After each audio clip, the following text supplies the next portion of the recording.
Settle in, listener. Dim the lights, hush the room, and let the outside world fall away until you can hear your own breath.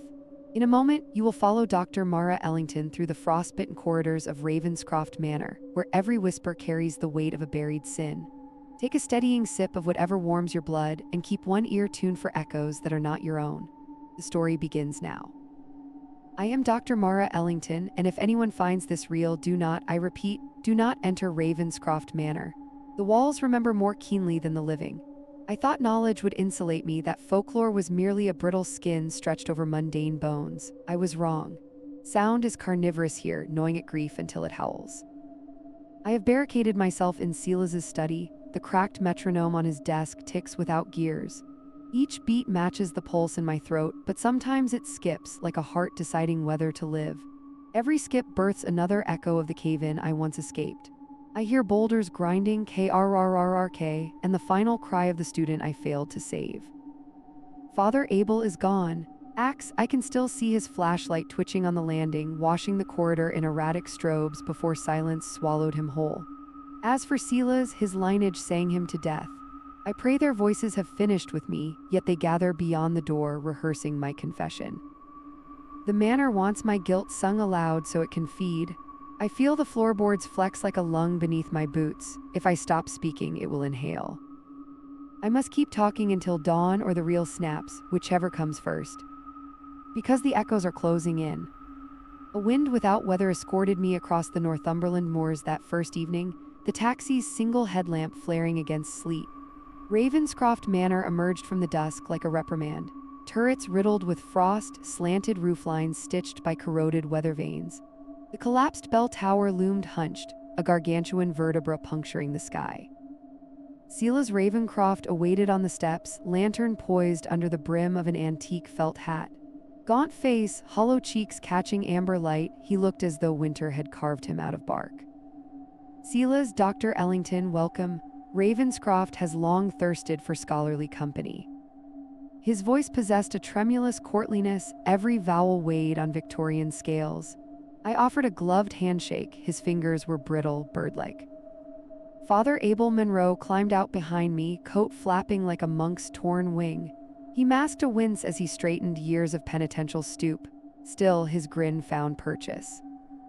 Abel Place looks cheery as a crypt at Christmas. Got any mulled wine, Lord Ravenscroft? Silas's lips twitched at the honorific he never used himself. Axe Jensen stumbled last, coaxing 2 aluminum cases of recording gear onto the gravel. He scowled at the yawning entrance hall. Axe doors that big were built to keep something meaner inside, not to welcome us. I quipped something skeptical, but the reply tasted of battery acid, so I swallowed it. My academic mask stayed intact. Inside, the foyer exhaled disuse. Salt-stained tapestries dangled like abandoned sails, the air smelled of frost-bitten heather and extinguished candles. A hush so profound it felt pressurized settled over us, broken only when Axe's boots scuffed the parquet, scritch eliciting a curt echo that doubled back like a thrown voice. Silas guided us to our rooms along labyrinthine corridors, his lantern perspiring light on moth-eaten velvet drapes. At each turn he named portraits of long-dead kin, always ending with "they betrayed someone, as we all must." I chalked it to aristocratic theatrics. Yet the hush persisted, as though the manor were listening through hidden apertures. In my chamber I unpacked field notebooks and a portable reel-to-reel. The window framed moorland bruised violet. I tried cataloging first impressions, architectural style, ornamental motifs, but my pen drifted to draw concentric rings, like sound waves fossilized on paper. I paused, no wind, yet the fractured bell tolled once from the ruined tower, metal striking emptiness, the note wobbling into silence. My breath fogged. Somewhere deep within the walls, something breathed my name. Morning arrived colorless. Snow clung to the balustrades like ash. Over breakfast in the dining hall, a cathedral of frigid grandeur, Silas recounted the manor's history between genteel sips of oolong, stories of forebears who prospered by selective listening. Abel scribbled marginalia in a dog-eared Bible, his flask hidden beneath napery. Axe arranged condenser mics across the long oak table, cables returning to his shoulder-mounted recorder. When he clapped once, pop, the resulting echo returned as a harmonic minor third lower, a phenomenon that prickled my scalp. Axe, that's not physics, that's a response. Silas only smiled. We toured the West Wing, music room full of white-sheeted instruments, conservatory whose filigreed glass jittered with frost, then Silas's study where that metronome waited. Its face was fractured, pendulum jammed, yet an undersong of ticking lingered near it like breath. Silas inherited from an ancestor who believed tempo kept vices at bay. Alas, the casing cracked during the tower collapse. He gestured to a black and white photograph. The bell tower mid-fall in 1913, masonry suspended above onlookers like a guillotine. I traced the spidered crack on the metronome. Briefly, it aligned with the scar on my left palm, earned while dragging 3 geology students out of a sudden cave-in 5 years ago. Only one survived. My chest tightened, ears ringing with phantom rubble. I blinked, the study appeared unchanged, but Axe frowned, headphones lifted. Axe, you hear that low growl, like a throat clearing beneath the earth. Abel probably pipes. Yet his gaze slipped toward the ceiling where sagging plaster suggested cavities beyond. That night, we reviewed the day's recordings. On tape, after Axe's initial clap, a child's laugh skittered across the frequency band, heh heh heh, followed by a wet hush. Abel crossed himself, Silas's knuckles blanched. I rationalized, pareidolia, layered reflections. Still, I made a note, murmuring child corresponds to lost air drowned 1872. Outside, the snow thickened.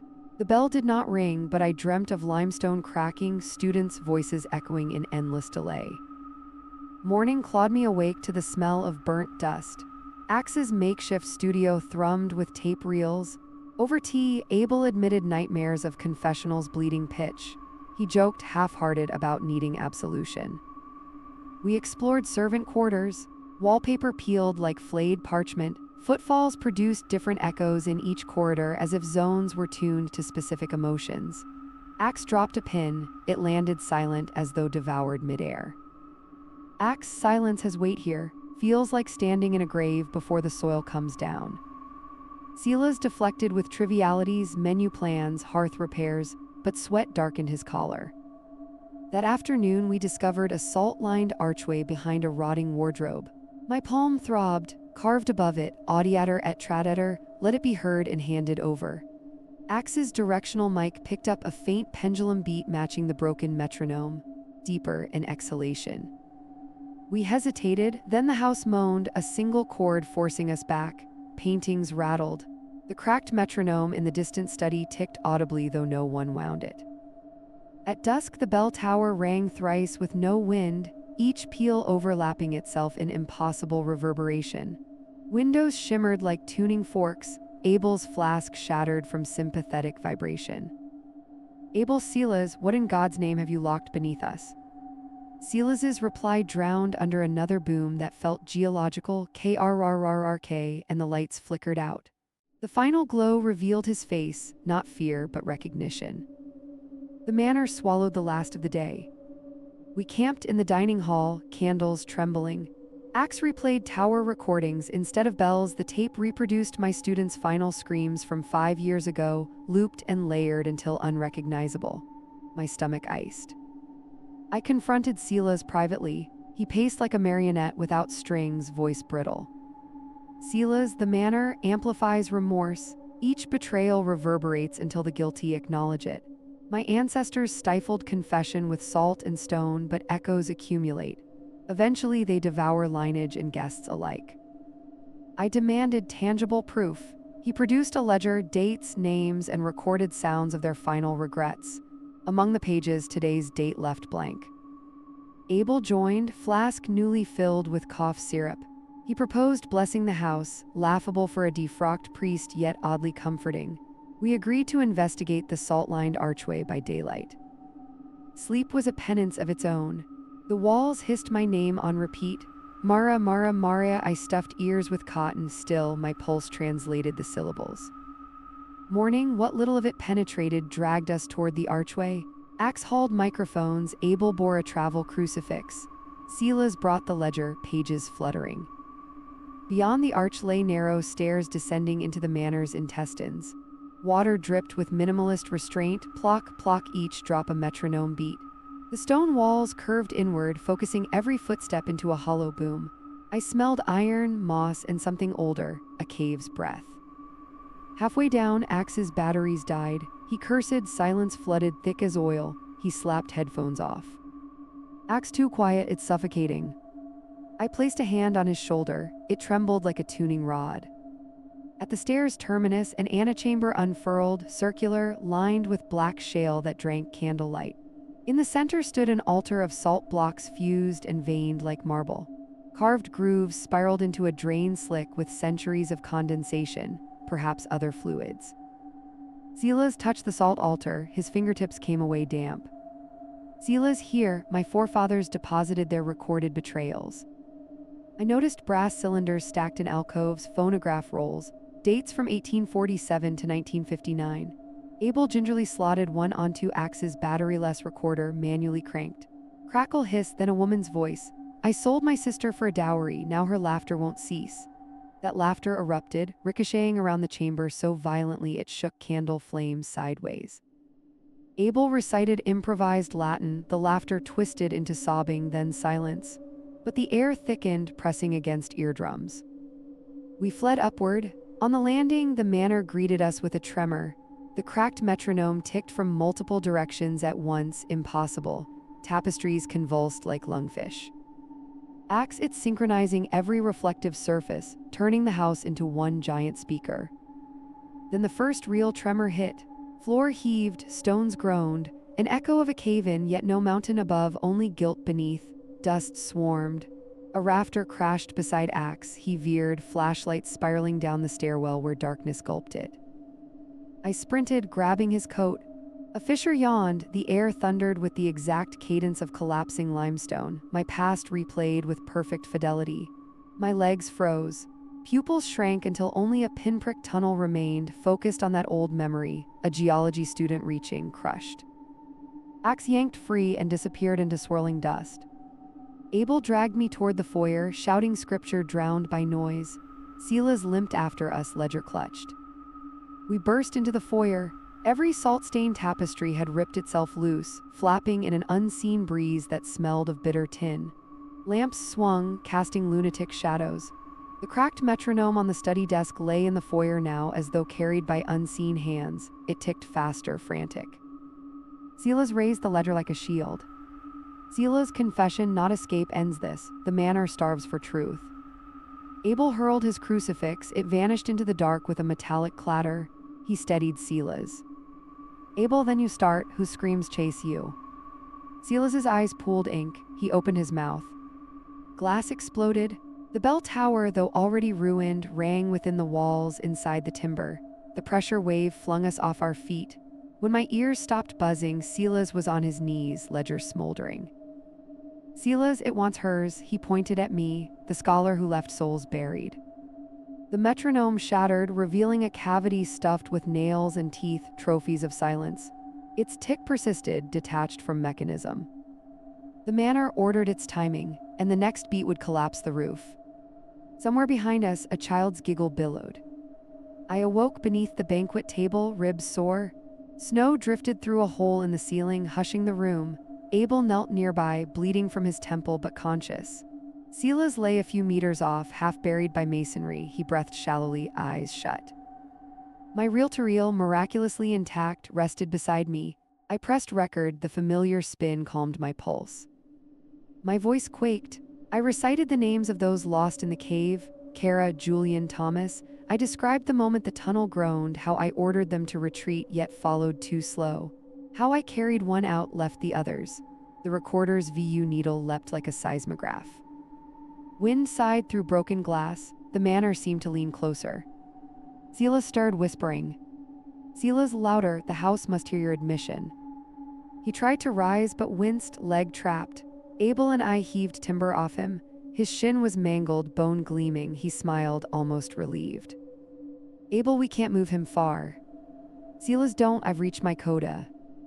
From beneath his coat he produced a rusted handbell. Before we could stop him, he rang it once. The sound detonated, pure and razor bright. Every portrait gasped in their frames, the canvases flexed like diaphragms. Echoes spiraled up stairwells, chasing themselves until they overlapped into a single bass-heavy roar. Silas exhaled, eyes glazing, his pulse stilled. The roar intensified, then funneled into silence so complete I felt the world tip.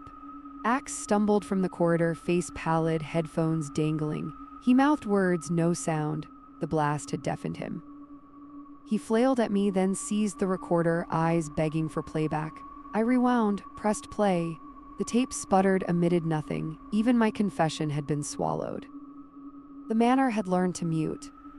Axe's face crumpled.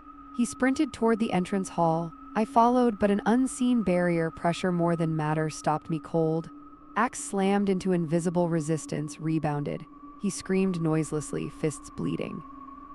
Abel reached us, breath frosting. Abel, the house has sealed exits. It wants final offerings. He pulled a pewter flask empty from pocket, gazed at it with rueful fondness, then tossed it aside. He drew a battered hymnal, flipping to blank flyleaf, and began writing his sins with shaking pen. Each word appeared in the air as murmuring Latin, dissipating like candle smoke. The manor listened. Pages filled, the dead air warmed, a draft smelling of bread ovens and cedar. Abel's burden dissolved into vapor, yet mid-sentence the ink dried. He slammed the book shut. Abel, it won't take a half-truth. I understood, partial guilt was mere appetizer. The main course was my unspoken regret that surviving the cave-in felt like theft.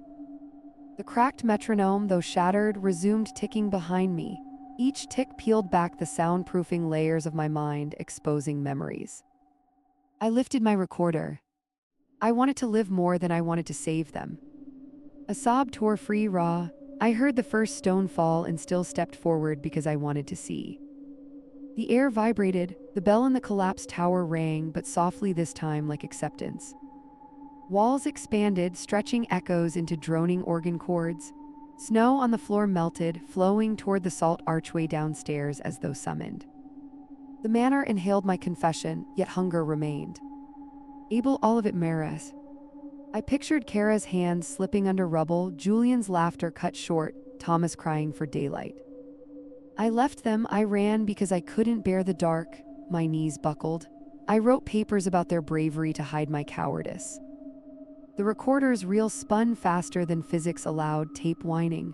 The manor quaked, boards rippling like water. A skylight shattered, shards ringing as they fell, ting-ting ksh. And then silence total, even heartbeat gone.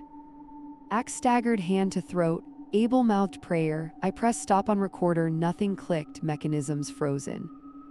Somewhere below, the drain beneath the salt altar gurgled awake. A pressure wave built, subsonic, monstrous. I tasted copper. The manor was about to speak my guilt back at me, louder than any cave-in. Abel run to the study, amplifiers their might. But his words dissolved as the floor split. A chasm yawned, swallowing the dining table. Axe lunged, grabbed my arm. Together we scrambled toward the corridor. Abel pushed us ahead, then floor planks snapped under him. He clutched the threshold, eyes burning serene. Abel, confession without forgiveness is noise. Choose. He let go. He fell into darkness that howled closed behind him. His scream never surfaced. Only the cracked metronome's tempo accelerated, tick-tick-tick, insistent. Axe and I reached Silas's study, miraculously intact save for candles guttering sideways. Tape reels lined bookshelves, the ledger smoldered but whole. Axe rummaged for fresh reels, hands bleeding. I realized he intended to layer my confession into the manor's own feedback loop, feed it its reflection until satiation. He thrust headphones at me, mimed speaking. I swallowed terror, pressed record again on a new reel, reciting every secret, survivor's guilt, nights drinking alone, academic accolades built on tragedy. My voice cracked, raw as exposed nerve. Axe adjusted dials, then hit play. The room flooded with my confession, amplified, harmonized into a choir of one. The manor answered with a tremor but softer, almost curious. We added Abel's discarded hymnal pages to the mix, layering ink onto audio. Axe looped Silas's final bell peal, modulating its pitch until it formed a bassline beneath my words. Sound became architecture. Walls eased their tension, portraits quieted. The crack in the ceiling ceased widening. But Axe, headphones on, stiffened. He pulled them off, blood trickled from his ears. He mouthed, "Silence," eyes wide.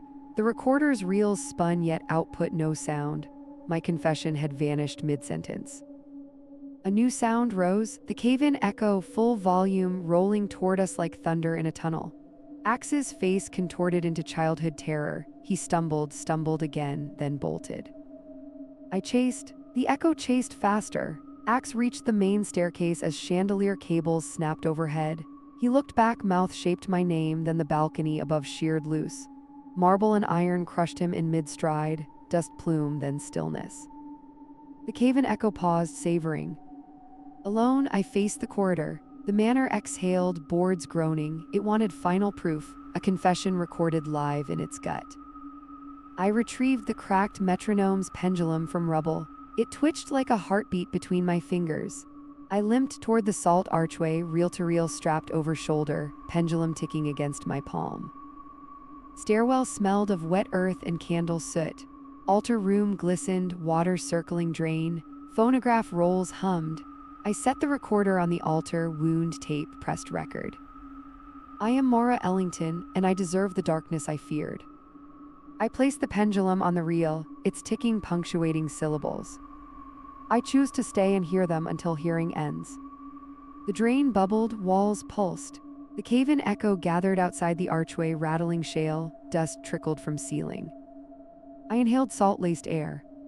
One more word would complete the confession. The manor waited. Months later, hikers claim the collapsed bell tower rings only once each solstice. The note stretched thin as winter light. Locals avoid the moor, yet partridge hunters swear they hear a lone woman's voice beneath the frost, repeating a single unfinished sentence. Those who pause to listen never agree on the last word. Some say forgive. Others insist it is remember. Either way, the echo continues, tick-tick, seeking an answer that may never arrive.